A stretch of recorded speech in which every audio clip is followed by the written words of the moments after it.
السلام عليكم ورحمة الله وبركاته.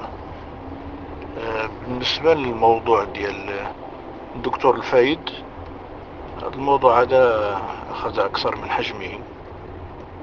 الشخص الدكتور الفايد ركب رأسه ويعاند علماء العالم طيلة 14 قرنا.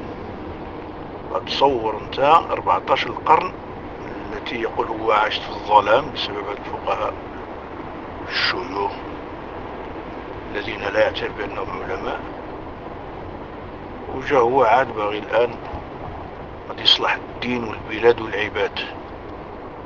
ومن أسباب هذا الإصلاح خطباء الجمعة يكونوا من الدكاترة والمهندسين الذين درسوا علوم الكون. أما الذين درسوا علوم رب الكون هذا هؤلاء متخلفون. وعلى كل حال حقيقة ربما الشخص أعطيناه أكثر من حجمه، والشخص ليس طالب حق بل هو معاند في الباطل. الدكتور الفايد أصبح معاندا وقليل الأدب، يسيء الأدب مع الجميع. الحياء سبحان الله العظيم ما بقاش. عندما الإنسان لا يستحي من العلماء والشيوخ هذه مصيبة كائنا من تكون. إذا تجردت عن الحياء والأخلاق والتواضع فقد تجردت عن إنسانيتك، ما عدت تساوي شيئا. فهذا هو. لذلك على كل حال باعتذاره المزعوم أقول الآن يعترف بالمجلس العلمي الأعلى ويعترف بعلماء الشريعة ويعترف، وبدأ يبحث عن مخرج، لأنه أصبح في ورطة مع القانون وأصبح في ورطة مع القضاء المغربي. قضية تجاوزته عدفطا، أنه يطعن في مؤسسة دستورية يرأسها أمير المؤمنين. القضية أصبحت أكبر منه بكثير. وطعنه في عندما يقول الإمام مالك والشافعي والحنفي والآخرين لا يساوون عندي شيئا، فإذا تنبه الآن على أن الإمام مالك هو يساوي الكثير عند المغرب، وأن المغرب رسميا يعتمد مذهب الإمام مالك. فعندما تأتي أنت وأنت داخل هذه الدولة تقول الإمام مالك لا يساوي عندي شيئا، خلاص. ولذلك اعتذر لهؤلاء أنه خاف من الحبس، ولكنه لم يعتذر للشيخ الألباني والأئمة الآخرين، ولم يعتذر حتى لمالك رضي الله عنه. لم يعتذر للذين طعن فيهم وعيرهم وغمز في عرضهم وشهر. لم يعتذر لله تبارك وتعالى على إنكاره حور العين، وهو نص يتكرر في القرآن أكثر من مرة.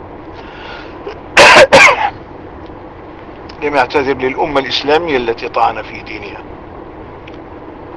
حاول أن يتنصل من معراج خزعبلات، وهو يعني الآن يحاول أن يجد مخرجا بحيث أن يقول لا والله أنا أؤمن، نحفظ كتاب الله وأؤمن بالإسراء والمعراج، ولكن لا أؤمن بالطريقة التي السماء النبي صلى الله عليه وسلم ينتقل من سماء إلى سماء ويسأل. هذه هي الخزعبلات.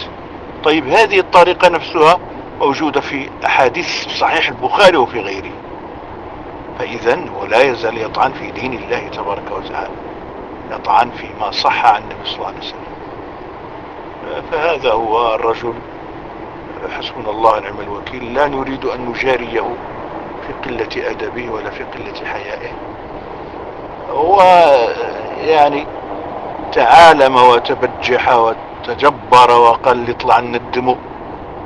طيب هو الدكتور حمزة خالتي يقول له أنا بغيتك تندمني، يلا اختار المكان والزمن وأنا معك، وإنا لمنتظرون، وإنا لمنتظرون.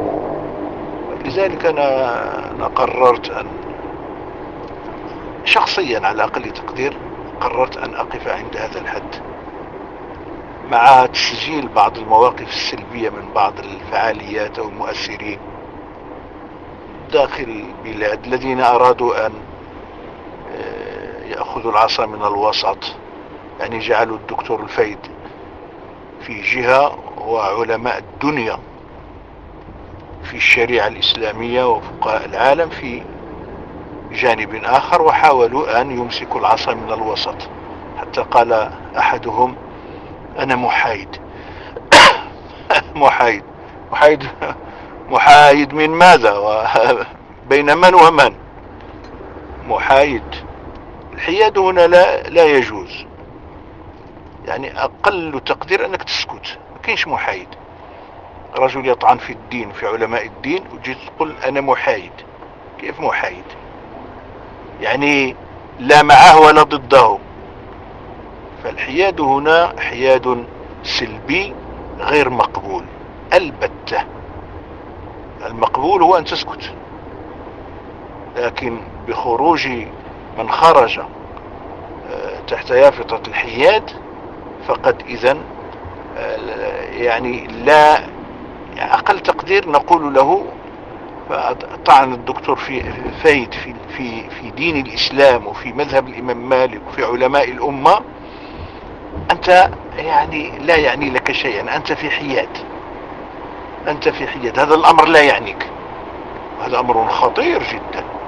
هذا الحياد لا يقل ضررا على تصريحات الدكتور الفايد. هذا هو الواقع. فأسأل الله عز وجل، يعني من العار أنا أختم بهذا، من العار أن نجعل الدكتور الفايد في كفة، ونجعل علماء الأمة مش ديال دابا، ديال 14 القرن بما فيهم من فطاحلة التفسير وفطاحلة الحديث وفطاحلة البيان وفطاحلة اللغة وفطاحلة في كفة أخرى. والله هذه مهزلة، هذه مهزلة ومسخرة. لذلك أحب أن أقف حتى لا أواصل في هذه اللعبة السخيفة.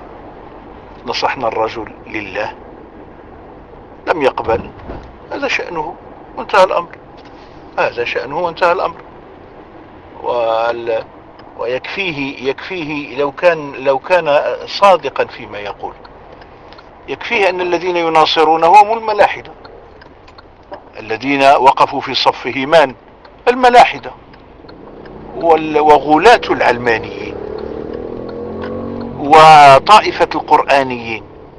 ومن أسوأ من المصائب الكبرى التي يعني تحاك ضد الإسلام والمسلمين طائفة القرآنيين، يعني الذين لا يؤمنون بسنة رسول الله صلى الله عليه وسلم، لا بصحيح ولا بضعيف، يؤمنون بعقولهم الخمجة، أن عقولهم هي التي تهديهم إلى الصواب بقراءتهم لكتاب الله، فهم يريدون أن يدخلوا على القرآن رأسا بدون حديث ولا سنة ولا يحزنون. وهؤلاء أكثر ضلالا من الضالين، هؤلاء زعماء في الضلال.